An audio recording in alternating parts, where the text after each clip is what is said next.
Guys, it is Dr. Ram Cheravu here. I'm here to share with you the top lessons I learned from meditating every single day for the past 2 years. Now, meditation as little as 5 or 10 years ago was some frou-frou spiritual practice that only some weird people practiced. But it's actually gained some major popularity in recent times, given some research that's come out lately touting the benefits of meditation. And in some circles, it's almost become weird if you don't meditate. So I've meditated on and on throughout my entire life, but over the past couple years, I've decided to meditate every single day, and it's become a staple of my daily routine. So here we go. The first thing that I learned from meditating daily over the last couple years is the level of awareness that I enjoy. So what I mean by awareness is that when I have a particular emotion or a thought pattern that arises in my mind, I become immediately aware of it in my own mind. Like, suppose I have an agitated thought, right? I'm like, I just had an agitated thought, right? And having that awareness allows me to recognize it and then allow it to dissipate, so I don't become agitated as a result. Which leads into the second point that I've learned from meditation is that I've gained a separation from my thoughts. So before, when I had an angry thought, necessarily I became an angry person as a result. But now, because of that awareness, there's a separation now that I enjoy between the thought that I have and my general mood as a result. So before, I would have an angry thought and I would become an angry person. But now I might have an angry thought, but then I'd recognize it, be like, it's interesting that this particular circumstance in my life made me angry. And that separation allows that anger to dissipate. And I don't necessarily have to become an angry person as a result. So I've recognized that I'm not necessarily the thoughts that I have in my mind.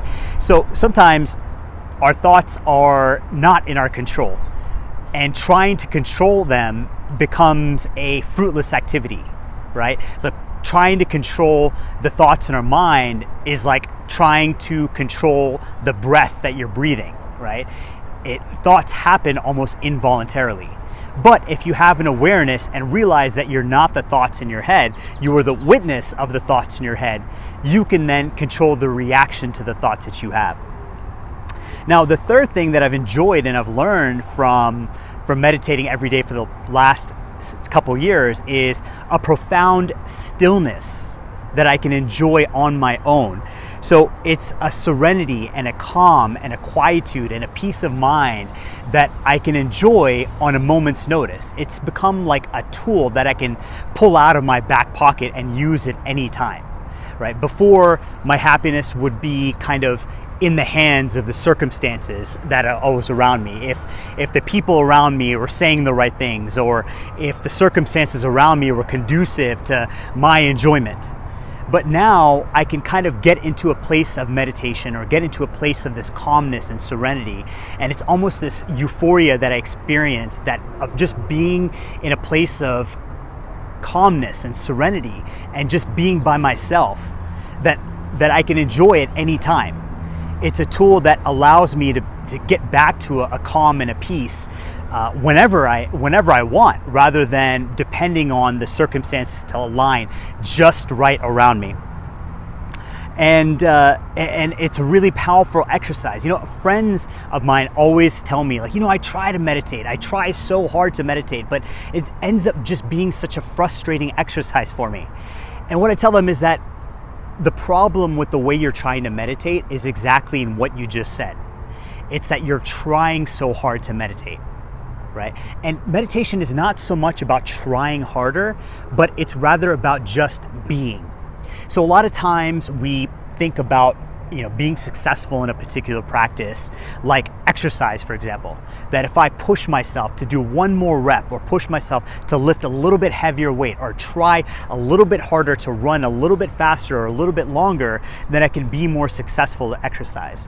And that's where meditation is different than activities such as exercise, where it's not about trying harder, but it's rather about just being. Right? And that's a difficult exercise. It's difficult to get a hold of. And so that's why breathing and being with your breath is a common exercise that's used to get back to the present moment. And to focus on the breath, it dissipates all thoughts of the monkey mind and allows you to just focus in on the present moment, because you can't breathe in any other moment other than the present moment. You can't breathe in the past and you can't breathe in the future. So focusing on the inward motion of the breath and the outward motion of the breath is an easy, simple way to just get back to the present moment. And the other thing I always say to my friends that say, I try so hard to meditate.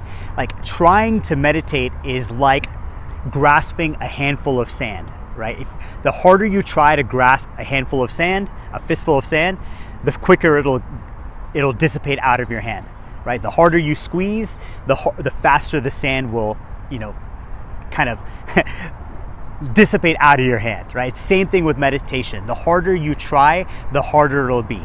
So stop trying to meditate. It's not like you're trying to exercise harder, but rather just be in the present moment by focusing on your breath. So then another question people ask me was, what do you use to meditate? What are the tools? How do you meditate? And I personally use a tool called HeartMath Inner Balance. It's a Bluetooth heart rate variability trainer. It's a biofeedback trainer. It's a Bluetooth sensor that clips onto your ear, and you can purchase online, and it syncs up with an app. And the reason I love it is because you get real-time feedback as to the quality of your meditation. A lot of times you can meditate day in and day out and not really know if you're getting better at it or if you're improving, right? But this HeartMath Inner Balance meditation gives you real-time feedback as you're meditating and tells you the quality of your meditation. And over time, has a compounding effect, and you'll notice differences in your day-to-day life as to how you react to different situations in your life, whether negative or positive. And you'll show up differently in your life and more positive by being more calm and peaceful in your day-to-day life and not reacting to the situations in your life. All right, well, I hope you guys found this video helpful. I'll share more tips and videos with you in the future on different lessons that I've learned throughout my various habits and practices in my daily routine. To get these future videos, be sure to subscribe to my YouTube channel and subscribe to my blog at www.drram.co.